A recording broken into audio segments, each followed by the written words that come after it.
نحمدہ و نصلی علی رسولہ الکریم اما بعد فاعوذ باللہ من الشیطان الرجیم بسم اللہ الرحمن الرحیم رب اشرح لی صدری ویسر لی امری واحلل عقدۃ من لسانی یفقہوا قولی ربی زدنی علما اجمعین انشاءاللہ۔ السلام علیکم ورحمۃ اللہ وبرکاتہ۔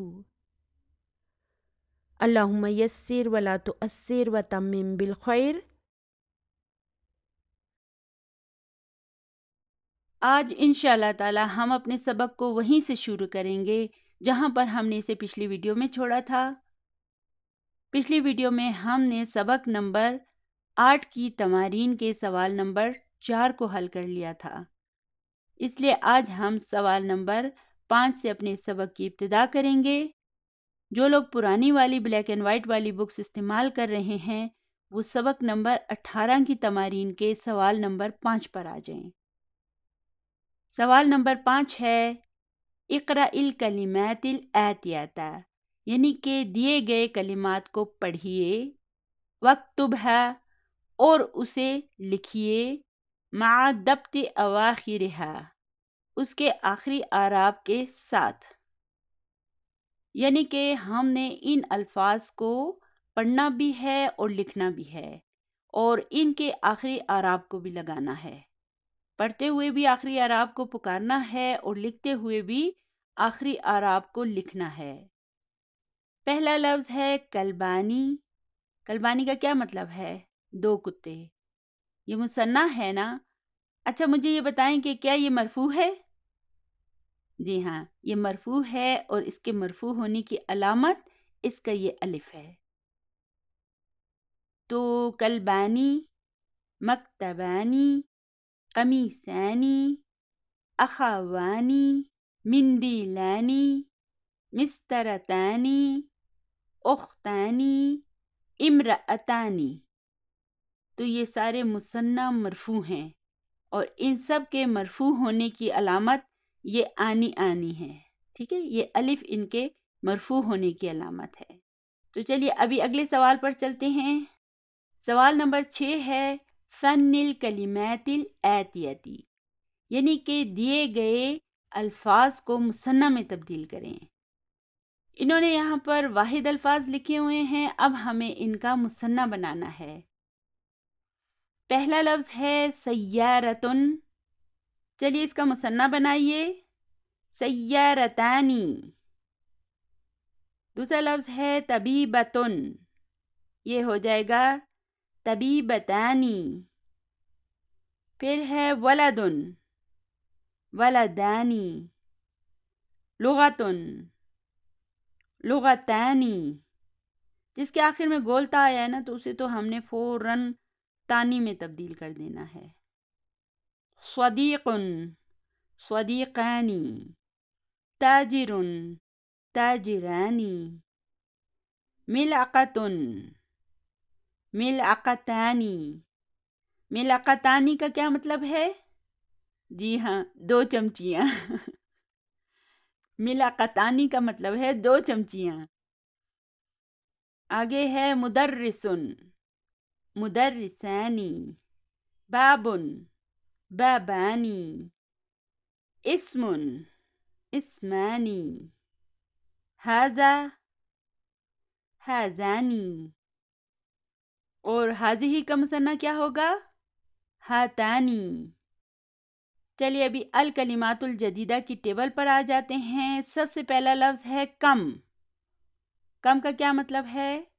کتنے، ہاؤ مینی۔ دوسرا لفظ ہے العید۔ عید کے کیا معنی ہیں؟ عید کے معنی عید ہیں، اردو میں بھی ہم اسے عید ہی کہتے ہیں، لیکن میں آپ کو بتاؤں کہ دراصل عید کے معنی عربی زبان میں جشن یا تہوار کے ہوتے ہیں۔ جب ہم اس کی ٹرانسلیشن لکھیں گے نا تو ہم جشن یا تہوار لکھیں گے، جسے انگلش میں ہم فیسٹیویٹی کہتے ہیں۔ آگے ہے العجلۃ۔ عجلہ کسے کہتے ہیں؟ پہیے کو، اور اس کی جمع ہوگی عجلات۔ آگے ہے الحی۔ الحی کی جمع ہوگی احیاء۔ حیو کسے کہتے ہیں؟ حیو کا مطلب ہے محلہ یا پڑوس. انگلش میں ہم اسے کیا کہیں گے؟ نیبرہڈ. اگلا لفظ ہے الریالو. الریالو سعودی کرنسی کو ریال کہتے ہیں اور اس کی جمع کیا ہوگی؟ ریالاتن. آگے ہے الرکعتو، اس کی جمع ہوگی رکعاتن. رکعت کسے کہتے ہیں؟ نماز میں جو ہم رکعت پڑھتے ہیں نا، یہ وہی رکعت ہے. پھر ہے المسطرۃ. المسطرہ کسے کہتے ہیں؟ المسطرہ فٹ کو کہتے ہیں، ٹھیک ہے، اسکیل کو. اور اس کی جمع کیا ہوگی؟ مساترو. دیکھیں یہ بھی مساجدو کے وزن پر آیا ہوا ہے. مسجد کی جمع بھی مساجدو ہوتی ہے نا، تو یہ دیکھیں مساترو بھی اسی کے وزن پر آیا ہے. تو الحمدللہ ہمارا یہ سبق مکمل ہو گیا ہے. تو چلیے ابھی کچھ نئے پوائنٹس پڑھ لیتے ہیں. اگلے سبق سے انشاءاللہ تعالی ہم عربی زبان کی گنتی یعنی کہ کاؤنٹنگ کو سیکھنا شروع کر دیں گے. عربی زبان کی گنتی اردو اور انگلش زبان کی گنتی سے مختلف ہوتی ہے. بعض اوقات تو یہ کافی مشکل لگنے لگتی ہے اور حقیقت تو یہ ہے کہ یہ تھوڑی مشکل ہے، مگر ہم اسے انشاءاللہ تعالی آہستہ آہستہ پڑھتے جائیں گے. اور ڈاکٹر عبدالرحیم صاحب نے اپنی ان کتابوں میں بھی عربی زبان کی گنتی کو مختلف گروپس میں تقسیم کر رکھا ہے. تو اب اس کتاب میں یعنی اولڈ بک 1 میں، کس میں؟ اولڈ بک 1 میں ہم صرف 1 سے لے کر 10 تک کاؤنٹنگ سیکھیں گے اور بس. اور جب ہم اولڈ بک 2 میں جائیں گے تو ہم 11 سے 19 تک کی کاؤنٹنگ کو سیکھیں گے، مگر یہ سب ہم بہت آہستہ آہستہ کر کے سیکھیں گے. اور پھر جب ہم سبق نمبر 24 میں جائیں گے تو پھر ہماری کاؤنٹنگ مکمل ہو جائے گی. لیکن چونکہ ہمارے ماحول میں ہمارے ارد گرد عربی زبان نہیں بولی جاتی، حتیٰ کہ ہماری روزمرہ زندگی میں یہ الفاظ کبھی سننے میں بھی نہیں آتے، اسی وجہ سے ہمارے لیے ان کی پریکٹس تھوڑی مشکل ہو جاتی ہے. دیکھیں ہم اپنی روزمرہ زندگی میں انگلش اور اردو کی کاؤنٹنگ کے الفاظ روز سنتے رہتے ہیں، ٹھیک ہے، روز کاؤنٹنگ کرتے رہتے ہیں، اپنی خرید و فروخت میں ان الفاظ کو استعمال کرتے ہیں. اسی وجہ سے یہ ہمیں یاد کرنے نہیں پڑتے، ان سے ہماری جان پہچان ہمارے بچپن سے ہی شروع ہو جاتی ہے. تو عربی زبان کے الفاظ جب ہم نے کبھی سنے ہی نہیں ہیں، ہمارے ماحول میں استعمال ہی نہیں ہوتے ہیں، تو پھر وہ ہمیں کیسے آ سکتے ہیں؟ پھر تو وہ ہمارے لیے مشکل ہی ہوں گے نا. لیکن زیادہ پریشان ہونے کی ضرورت نہیں ہے. فی الحال ہمیں اس کے اصولوں کو سمجھنے کی کوشش کرنی ہوگی، اور پھر وقت کے ساتھ ساتھ جب ہم انہیں بار بار پڑھیں گے اور بار بار دہرائیں گے تو پھر یہ ہمارے ذہن میں انشاءاللہ اچھی طرح بیٹھ جائیں گے. شروع میں ہو سکتا ہے کہ یہ آپ کو مشکل لگیں، لیکن چونکہ ہم انہیں چھوٹے چھوٹے گروپس میں تقسیم کر کے سیکھیں گے، اس لیے یہ ہمارے لیے زیادہ مشکل نہیں رہیں گے. تو ابھی ہم انشاءاللہ تعالی 1 سے لے کر 10 تک کے نمبر کو سیکھیں گے. یہاں دیکھیں بورڈ پر میں نے 1 سے 2 تک کے نمبرز کو الگ الگ کر کے لکھ دیا ہے. واحد، اثنانی. ہم واحدن لکھیں گے مگر اسے ہم واحد پڑھیں گے.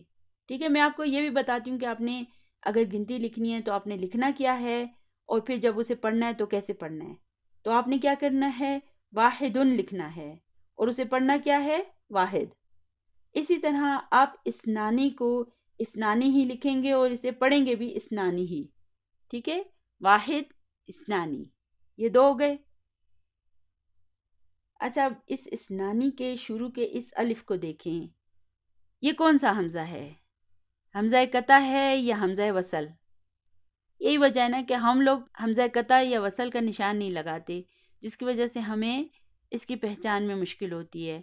لیکن عرب لوگوں کو تو پتہ ہے کہ یہ کون سا حمزہ ہے، انہیں مشکل نہیں ہوتی ہے. تو یہ جو اثنانی کا حمزہ ہے یہ حمزہ وصل ہے.